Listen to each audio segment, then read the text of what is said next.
Oh, good evening.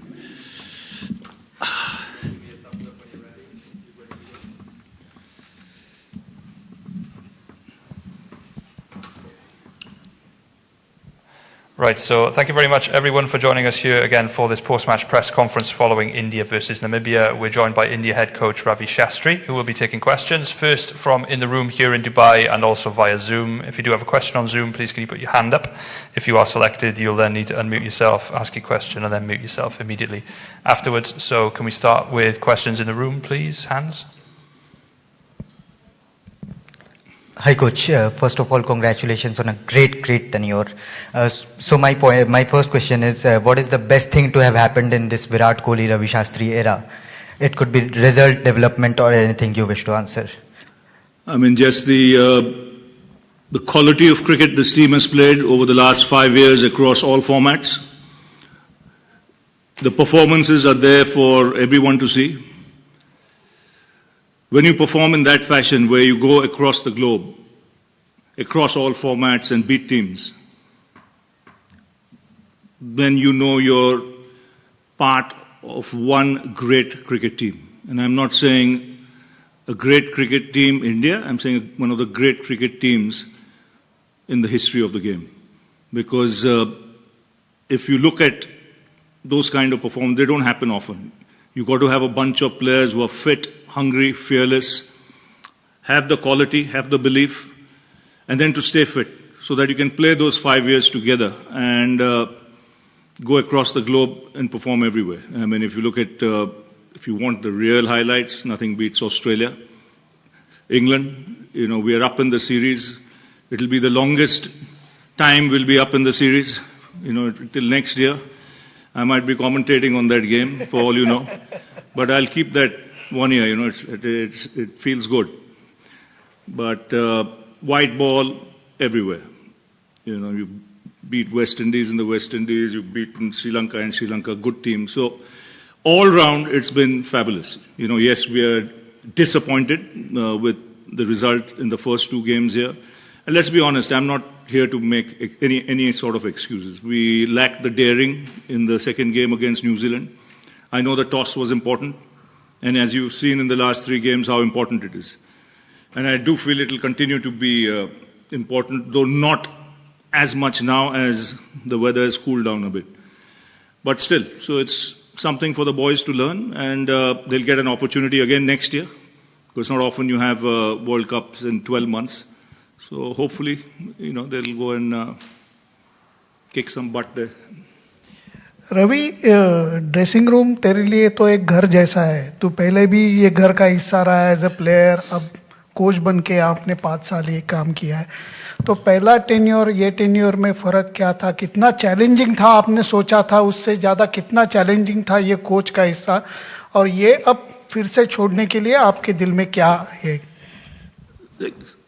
मेरे ख्याल में मैं जब पहला टीम के साथ था वो 2007 में था. वो तो सिर्फ 1 महीने के लिए था. उसके बाद में 2014 में आया. तो मेरे ख्याल में मैं एक्चुअली 7 साल हूँ उधर. सिर्फ प्लेयर और कोच ड्रेसिंग रूम तो वही होगा. लेकिन मेरे ख्याल में जो मुझे जॉब सेटिस्फैक्शन मिला है ये काम से, वो बहुत बढ़िया है. क्योंकि कोई एशियन टीम ऑस्ट्रेलिया को हराया नहीं था 70 साल में. हमने 2 बार हराया. और वो मामूली बात नहीं है, वो तो दुनिया को पता है.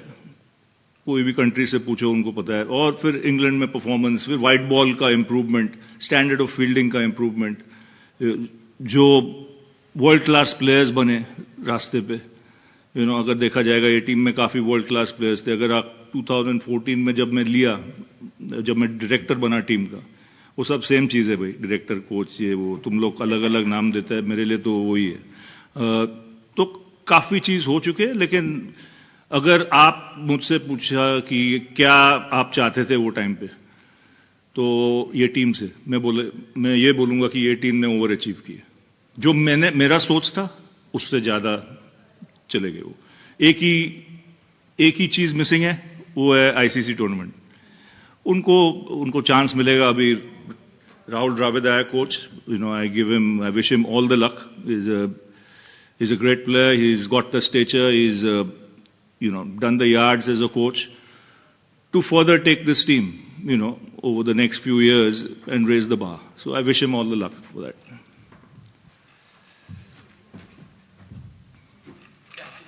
Hi, Coach.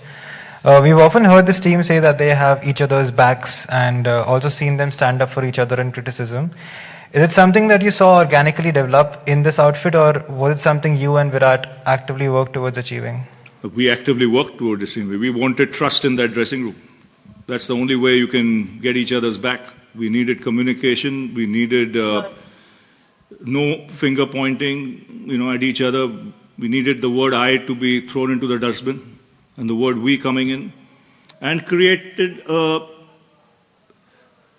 culture that had to be obeyed and followed. And with Virat leading the way, he's been one of the great ambassadors for the games, especially when you look at red ball cricket, the way he's embraced it. And it's allowed other players in the team to follow suit. You got to give credit where it's due. So it's a team culture which was impressed upon the team to follow, and they followed it to the hilt. They played fearless cricket around the globe. And one thing I would say, this is not an excuse, but this is a fact. When you're 6 months in a bubble, this team, there are a lot of players in this team who play all three formats of the game. And in the last 24 months, they've been home for 25 days. I don't care who you are. If your name is Bradman, if you're in a bubble as well, your average will come down because you're human. This is not where something you just put petrol in the backside and then expect the guy to move on, in overdrive. It doesn't happen that way. So I think it's tough times. That's why I say, in life, it's not what you accomplish. It's what you overcome. And that's what this team has done. They've shown the drive to hang in there, no complaints, but sooner or later, the bubble will burst. So you've got to be careful. Coach, you touched upon the bubble fatigue factor. Just taking that on, from a management perspective, did you try and reach out to the administration in order to possibly get some sort of a break for some of these guys ahead of a World Cup? Or is it impractical to expect a World Cup being prioritized over IPL? I understand that the times that's not my job. First of all, it was already done. That is something I'm sure the administrators, not just from India, from BCCI, it's the others around the globe who will also be looking at it to, before big tournaments, to ensure that there is a little bit of gap so that the guys are mentally fresh and ready to play. And in the last 5 years, have you actively worked on, or has Indian cricket reached a stage wherein if a player actually wants a break, he can raise his hand and can come back and grab his place back? Absolutely. The communication has been free. We've managed players, especially with their training methods and everything. And it's one thing, we were never short on communication. Everyone was free to speak. No one was treated as a junior. There was no senior and junior on this side. Everyone had the freedom to express himself. And I think it's been one heck of a journey for me, personally. I know it's my last day in the dressing room. I just spoke to the boys. But I'd like to thank the BCCI, for giving me this opportunity, believing that I could do the job. And, I wish the coach coming after me all the luck. And I must thank in this also, all the committees that were there in picking me as the coach, including, Vinod Rai and his team for some time, the COA. So I'd like to thank all of them because they were all part of the journey. But one man I'd like to give special mention to. His name is N. Srinivasan. He was the man who insisted that I do this job in 2014. In fact, I didn't have the belief I could do this job. He seemed to have more belief in my ability than I had. And I hope I haven't let him down. So if, sir, you're listening, I got the opportunity and I did my work without any agenda. We'll take a few questions on Zoom now. Yeah. Shamik Chakravarti. Uh, Hi, Ravi bhai. Congratulations on a great journey. Ravi bhai, do you agree that Indian cricket is a little too obsessed with World Cups and winning tests in England and Australia would trump any ICC titles? I wouldn't know how to answer that. For me, everything is important. You know, if you're playing a big tournament, a big series, you play to win. So it's not happened this time. But it will happen another time for this team. They're far too talented not to, get something going or get something in big trophy in their hand soon. You know, just like they did in Australia twice. They're up in England now. The way they played white ball cricket in bilateral series. So somewhere down the line, things should go their way. The rub of the green should go their way. Srinivas Rao, you had raised hand, but I can see you. If you're there, you can go ahead. If not, Rasesh Mandani and then Kushan. No, I'm here. Okay, go ahead. I'm here. Ravi, a word on Bharat Arun's contribution as bowling coach of this Indian team. What we have seen post 2018 since the tour of South Africa and the kind of bowling unit that this team has, kind of gone on to put in place, arguably the best in the world. Fine is probably one of the, bowling attacks that India has seen. Your thoughts on Arun? See, I call him the guru of that department, and him and Sridhar have done an outstanding job. But I'll come first to Bharat Arun. He's been in the coaching space for almost 20 years now, if not more. And not only that, he's coached a lot of coaches. He's conducted a lot of courses, he's certified a lot of coaches, and then come to do this job. And that's the prime reason I picked him, because I wanted to pick people from my stable, which is the NCA, right? And I happened to be the chairman there for some time when a system was put in place. And that's the time guys like Sridhar and Arun came into the fold with Dave Watmore there, And his, I think, biggest plus point is his ability to communicate with the bowlers. He will not change anyone's technique for the sake of it unless he has a solution or unless he explains to the guy why he should do it. No, for the sake of doing it, he won't. He instilled professionalism in a unit by his communication skills to let them know that this is what we expect from a bowling team, not a bowling individual. Now, that is not easy. So that is something specific that he did. He ensured that that happened. And then I'll go to Sridhar, who I think is one of the best fielding coaches in the world. He is outstanding. All I had to tell him was, I want this to be one of the best Indian fielding sides ever. That was my diktat to him. And I said, in every match, I want to see the bar raised. There was no messing around. It had to be done. And similarly with Arun, as far as professionalism came to bowling as a unit. It took time, but it happened. Hence the results. Ravi, a couple of questions from my side. Firstly, which are the areas where you see India's T20 team needing to improve looking ahead and lead up to the next World Cup? And the next one, with Virat's decision to give up T20 captaincy, India will have separate captains for separate formats. How do you see that panning out? I think it's not such a bad thing because of the bubble and because of the amount of cricket being played. The players need to be rotated around and given the space they need to spend some time with their families, see their parents. Because like I say, when a guy doesn't go home for 6 months, he might have his family with him. But if he's got parents and other family and you don't get a chance to see them, it's not easy at all. So I think it's not such a bad thing. And I think in Rohit, you've got a very capable guy. He's won so many IPLs. He's the vice captain of this side. He's ready in the wings, to take that job. And as far as the T20 team goes, I think we'll always have a strong team. We might have not won this World Cup, but I think going forward, you'll continue to have a very strong team because the IPL throws a lot of young players, into the mix. And Rahul will have his own ideas on how to take this team forward, and I see it still being a very good team. We'll take last few questions. Kushin Sarkar, Prakash from Crickbus, and then Venkat Krishna. Hi, Ravi bhai. Yeah. My question is so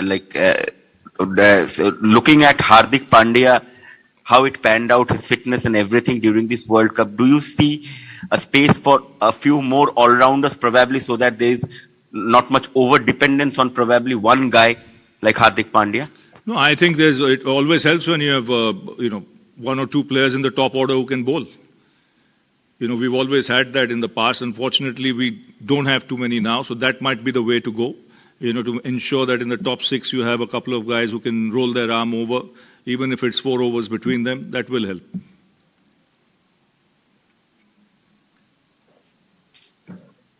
Ravi, in the lead up to the 2016 T20 World Cup, the Indian team played a lot of series together. Like they had a lot of time to get the team to play together in a lot of series. That's something that's not happened before this particular event. Do you think that has had an impact on the performances? They have played IPL, but it's not been together. See, you can the cricket itinerary is so packed that you can do only one thing at a time. So at least they played some T20 cricket in the IPL. I just wish the gap was a little more. That's it. Coach, this is Venkat here. What is the one thing that you're going to miss going forward? And what is one thing that you think was missing in the rights during your tenure? I don't think anything. I don't look at the missing parts. I look at the part. There were 10 missing parts when I took the job. Now there are only 2. So that someone, or 1, so that someone else can fill in the future. I'm happy with the 9 I got. I would have been very disappointed if I'd filled only 2 parts and 8 were vacant. Final question from the group here. Coach, you have seen some great highs and lows as well in your career. But on emotional quotient, how emotional is this particular day for you? Very emotional because I've been part of this team for 7 years. They're a great side. I'm telling you don't say that too often. It's one of the great sides to have played, cricket at the highest level in the history of the game, when you look all round. So let's not take anything away from that. And for me to be part of that journey with the boys and for the boys to respond and raise the bar in that fashion, leaves you going from the dressing room emotional, but a very proud man. Thank you very much, everyone. That concludes today's press conference. Thank you.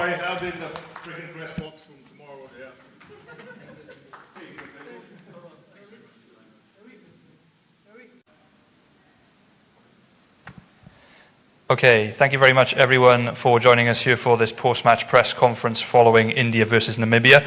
We are joined by Ruben Trumpelman of Namibia, who will be fielding your questions following the game. As you all know by now, we are taking questions both in the room here in Dubai and also on Zoom.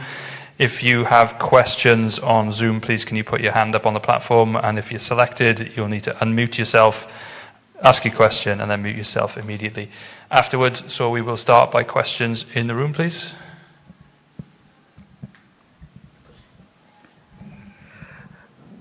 Playing on this big stage against big boys, tell us about your experience. How's this journey been? It's been a phenomenal journey. I think for us, the team going forward, we learned plenty in this World Cup for next year's Australia one. We're very excited. I think for us, it's a place we felt we belonged. Don't think this is the last time we'll be here, and us, the team, will come back stronger and hopefully get a few more upsets as we come back. So it's been really, really awesome. I really, really loved it, and the team really enjoyed the experience. Hi Ruben, congratulations on a great journey in this T20 World Cup. You guys have played some good cricket. My question is, what do you think should the Namibian cricketers do to take that next step going forward after you guys have learned a lot from this tournament? I think we've got massive exposure now playing against the best, seeing where we are, measuring ourselves with the very best. And I think for us going forward, I think we just need to sharpen up our basic skills. We know where the standard is and where we want to go. So for us, it's a good benchmark to go to. And yeah, as I said, hopefully we can get stronger as we go on. Personally, what do you take back home over the last 4 to 5 weeks? Personally, I think resilience is a massive thing. I think this is our first big bubble, 45 days. for us as a team, and I think we came out stronger as people and as a team, growing closer to each other, and hopefully we can in the future learn out of this and take it onto the field and win some matches. Playing at this level, is facing a genuine fast bowler is difficult or a genuine crafty spinner is difficult? I think both have their aspects, to be honest. The 140 plus is something we got exposed to this tournament, and the first game against Sri Lanka we struggled a bit, but after that we adapted well and we kept fighting. Spin, it's an interesting ball game always with T20 cricket, finding a balance between scoring boundaries and staying at the crease. So for us, again, a lovely learning curve for us going forward. I think we want to express our brand of cricket going forward. We've got a nice Tri Series coming up as well. So taking this experience, playing against the best in the world, we'll definitely implement that with our future progress. Ruben, what do you think is your best moment from this tournament? I think that's a quite obvious one. I think that first over Scotland is special. I think it's something I'll remember forever. I'll always have the trophy in my room. And it's something I'll tell my grandchildren when I'm 80 years old. I'll tell them about the one over.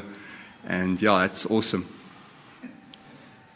Just a final question from me. Obviously, your team has won a lot of respect from all the competitors that you've played against over the past few weeks. I just want to understand, back of house, what message would you have for people in Namibia and also people at Cricket Namibia to say thank you for the support that you will have received from them? Yeah, well, first of all, I'd like to say thank you. We had a massive fan base at home. End of the day, we're playing for them, inspiring young kids to take us forward in the next generation. There's people that have never watched cricket, and now suddenly the World Cup is up. We've won 3 games in a row, and they're all excited. So that's awesome. That's all we want to create. Cricket is still a growing sport in Namibia, and this coverage we got here with people actually starting to support is massive for us. And hopefully we can inspire the next future stars in Namibia, homegrown, and that will be absolutely phenomenal. And we'll come back even stronger. So that's great. Great, I'm sure you will. Thank you very much, Ruben. We'll now move to questions on Zoom, please. I can see quite a few hands here. So can we move to Anuj Mishra, please, for your question? Ruben, when the T20 World Cup started, did you ever think of qualifying to the Super Stage 12 as you were competing against Ireland and Netherlands in the Group A? I think if I understand the question correctly, you want to know if you wanted to qualify out of the group stages. Am I right? Yeah, I just wanted to know that when the T20 World Cup started, did you ever think of qualifying to the Super 12 stage by defeating Ireland and Netherlands in the group? That was always the plan. We didn't come here to play second fiddle. We wanted to express ourselves. We had this one opportunity, and we wanted to use it to the best of our abilities, show the world what we're made of as Namibians. And yeah, I think we did that. We always knew we were gonna come hard at all the teams.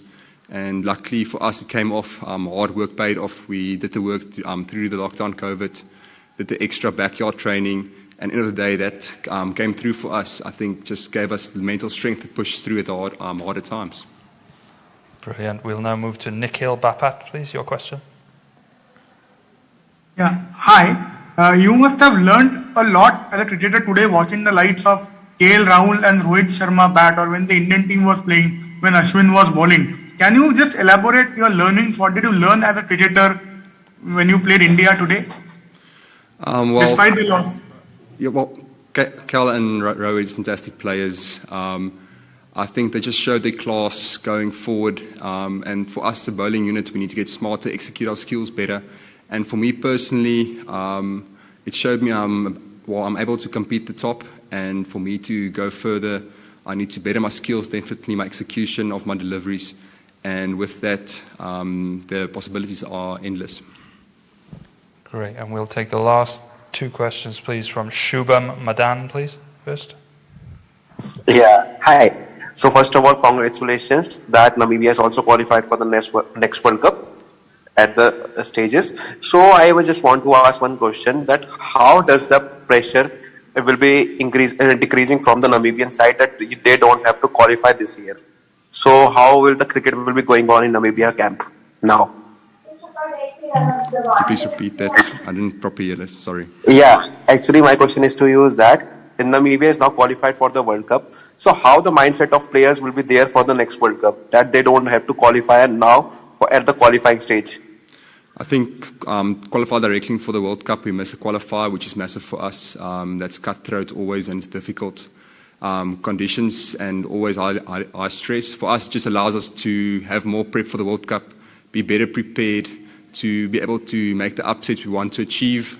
This team isn't done. We're ready for the next fight.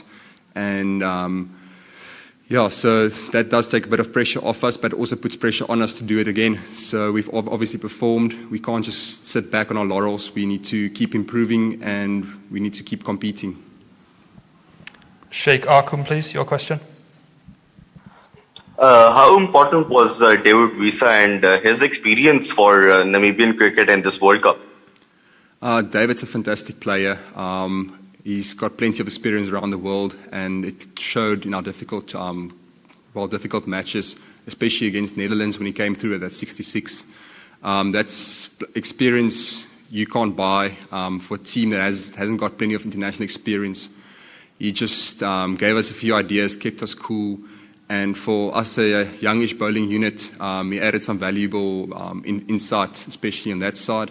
Learned a few stuff before the tournament. And he's really a great asset to have. It's really an awesome guy to have around us.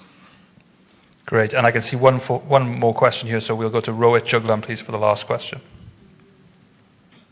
Hi, Ruben. Just want to ask that you've been one of the big positives for your team. Want to know, team-wise, you guys did really well. Was there any individual goals for you? Any number or any specific player? As I said in a previous interview, I would celebrate any wicket I get at this stage. It's my first major tournament on the big stage. And for me, I felt I did really well. A few stuff didn't go our way today. I would have loved to have Rohit. He's a phenomenal player. I think it's anyone's dream to have a big Indian scalp. But at the end of the day, it's a team sport and we need to step forward and win matches. So whatever I can do in my capacity to do that, if it is bowling dots or hitting six or taking wickets, doesn't matter. I want to do it for the team and take that forward for us. So if that answers your question. Thanks, mate. All the best. Thank you.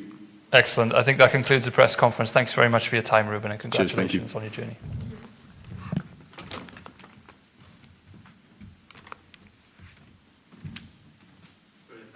Thank you very much.